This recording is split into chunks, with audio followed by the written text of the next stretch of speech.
Hello students, welcome to my YouTube channel Just Commerce. Today we are going to learn the concept of cost and revenue. But before we are going to see the concept of cost and revenue, I would like to tell a story. मैं आपको एक कहानी बताना चाहूँगा।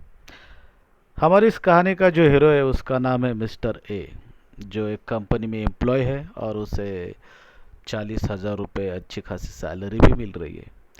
लेकिन एक दिन वो सोचता है कि क्यों ना मैं अपना खुद का बिजनेस चालू करूं, क्योंकि वो अपने सैलरी से या अपने जॉब से खुश नहीं होता है। तो वो सोचता है चलो अपना बिजनेस चालू करूं। तो वो अपना खुद का बिजनेस चालू करने के लिए जैसे सोचने लगता है, तो वो सोचता है कि चलो मैं अपने केक की शॉप डाल देता हूँ। तो केक का बिजनेस चालू करने के लिए वो अपने खुद के कुछ फंड्स इन्वेस्ट करता है। बाद में वो फंड्स पर्याप्त नहीं होते तो बैंक में लोन के लिए अप्लाई कर देता है। अभी देखिए, कहानी को हम आगे बढ़ाने के पहले मैं आपको एक्सप्लिसिट कॉस्ट क्या होती है ये पहले बताऊंगा।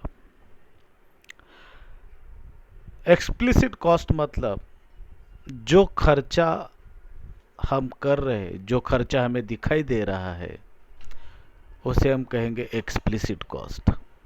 जैसे कि हम जैसे कि हमारे मिस्टर ए ने बिजनेस चालू कर दिया। उसने बिजनेस चालू करने के लिए एक दुकान किराए पे ली। तो किराया तो उसे हर महीना देना पड़ेगा। वो कैश में देना पड़ेगा या चेक से देना पड़ेगा, लेकिन कैश तो भैया जा रहा है। अगर उसने दुकान में किसी बंदे को काम पे रख दिया तो बंदे को सैलरी देनी पड़ेगी। मतलब यहाँ भी दिख रहा है सैलरी देते समय कि कैश जा रही है। अभी इलेक्ट्रिसिटी का बिल वो भी हर महीना पेड करना पड़ेगा। कैश में करो या चेक में करो या ऑनलाइन करो। मतलब जो खर्चा हमें दिखाई दे रहा है कि जो हो रहा है, उसे हम कहेंगे एक्सप्लिसिट कॉस्ट। ठीक है।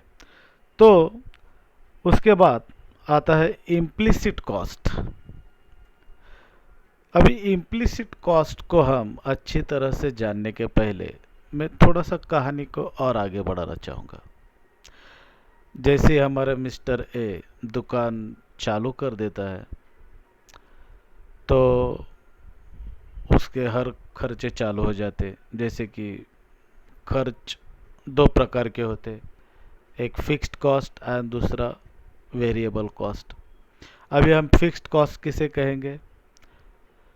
तो जो अमाउंट हमें फिक्स देनी ही पड़ती है उसे हम फिक्स्ड कॉस्ट कहेंगे। जैसे कि एग्जांपल, रेंट है, सैलरी है, वो तो कभी कम नहीं हो सकते।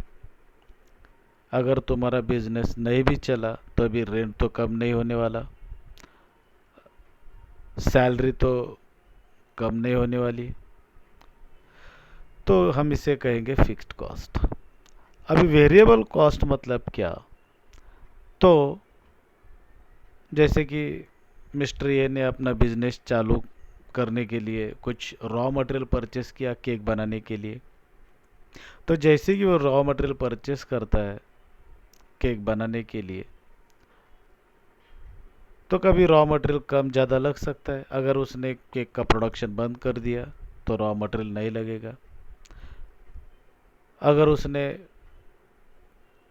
केक बनाने के लिए प्रोडक्शन चालू कर दिया तो उसे रॉ मटेरियल परचेस करना पड़ेगा।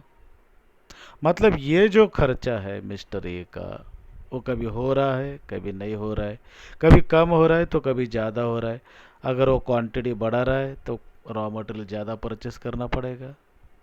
अगर केक की क्वांटिटी कम हो गई तो रॉ मटेरियल कम लगेगा।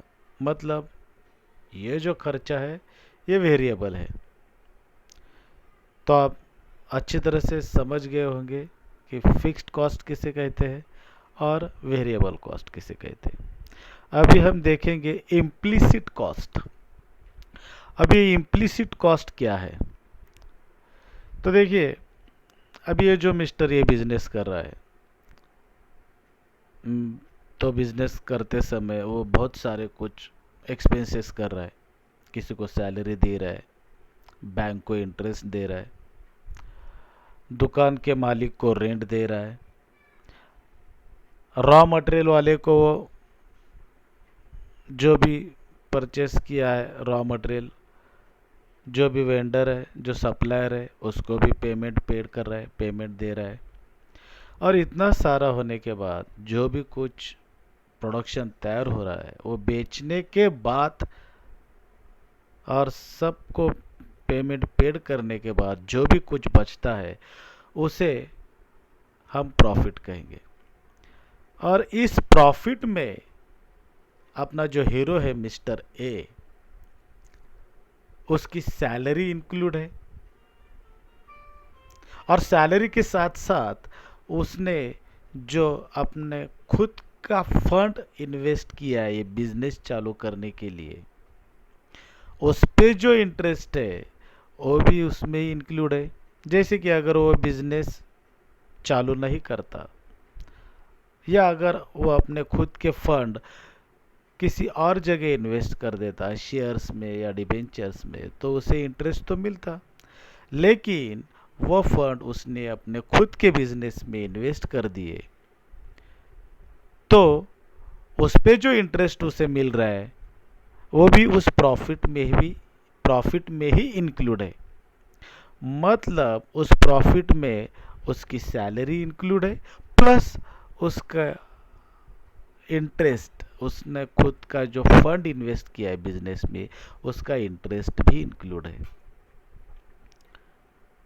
तो इसे हम इम्प्लिसिट कॉस्ट कहेंगे। तो अभी आपने देखा फिक्स्ड कॉस्ट किसे कहते हैं, जैसे सैलरी है, रेंट है,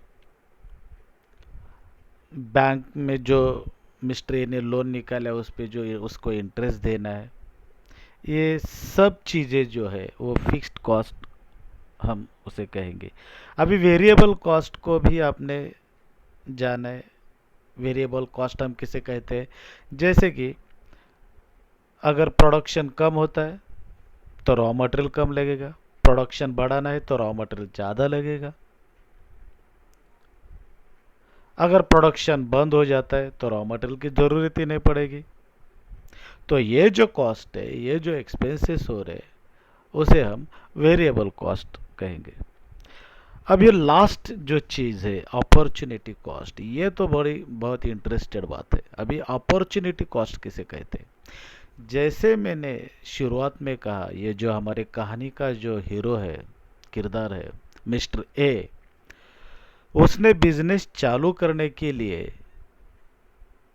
अपना खुद का जॉब छोड़ दिया। जिस जॉब करते समय उसे एवरी मंथ उसे जो 40,000 सैलरी मिल रही थी, वो अब उसे सैलरी तो नहीं मिलेगी क्योंकि बिजनेस रन करने के लिए उसने जॉब छोड़ दी।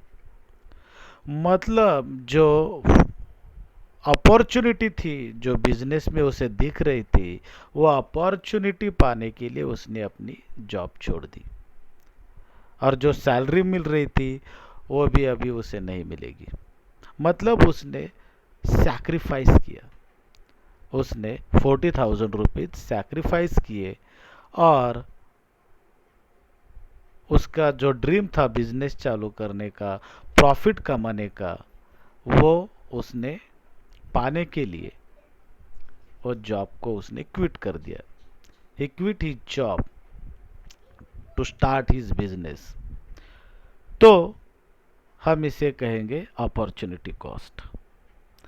तो इस तरह से आज हमने एक्सप्लिसिट कॉस्ट किसे कहते ये भी देख लिया। एक्सप्लिसिट कॉस्ट मतलब जो हम पेमेंट कर रहे हैं वो हमें दिखाई दे रहा है, जो खर्चा दिखाई देता है उसे हम एक्सप्लिसिट कॉस्ट कहेंगे। हमने इम्प्लिसिट कॉस्ट भी देख लिया। इम्प्लिसिट कॉस्ट किसे कहते हैं, नंबर 2 पे आता है इम्प्लिसिट कॉस्ट। मिस्टर ए को जो प्रॉफिट मिल रहा है उस प्रॉफिट में दोनों चीज़ें इंक्लूड है, उसकी सैलरी भी और उसने खुद के जो पैसे इन्वेस्ट किए थे उस पर जो इंटरेस्ट उसे मिल रहा है वो भी इंक्लूड है, तो उसे हम इम्प्लिसिट कॉस्ट कहेंगे। फिर उसके बाद हमने देखा फिक्स्ड कॉस्ट। फिक्स्ड कॉस्ट मतलब जो पर मंथ हमें फिक्स पेमेंट करना पड़ता है उसे हम कहेंगे फिक्स्ड कॉस्ट, जैसे कि सैलरी, रेंट एटसेट्रा। उसके बाद वेरिएबल कॉस्ट, रॉ मटेरियल के ऊपर जो भी कुछ एक्सपेंसेस होते हैं उसे हम कहेंगे variable cost. And opportunity cost मतलब मिस्टर ए ने जो सैक्रिफाइस किया एक अपॉर्चुनिटी पाने के लिए, बिजनेस चालू करने के लिए, बिजनेस स्टार्ट करने के लिए उसने जो जॉब छोड़ दी उसे हम कहेंगे अपॉर्चुनिटी कॉस्ट। आई होप आप ये सारे आज के लेक्चर में मैंने जो भी कुछ पढ़ाया आप समझ गए होंगे। तो उसी के साथ आज का हम ये लेक्चर यहीं पर स्टॉप कर देते हैं। Thank you very much.